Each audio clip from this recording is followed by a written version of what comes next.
అందరికీ నమస్కారం అండి. మణి తెలుగు కథలకు స్వాగతం. ఈరోజు మన ఛానల్లో చెప్పుకోబోయే కథ చీమలు నేర్పిన పాఠం. అడవిలో ఒకరోజు ఏనుగుల గుంపు నీళ్లు తాగడానికి వాగుకు వెళ్తోంది. దారిలో చీమలు సమావేశం ఏర్పాటు చేసుకున్నాయి.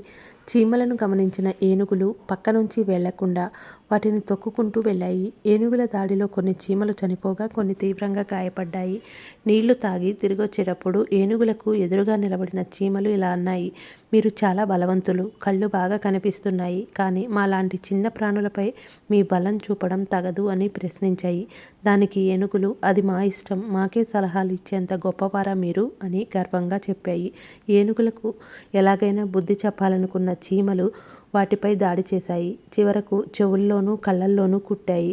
కళ్ళు మూతబడిన ఏనుగులు కొన్ని కొండపై నుంచి కిందపడి మరణించగా మరికొన్ని చెట్లను ఢీకొని గాయపడ్డాయి.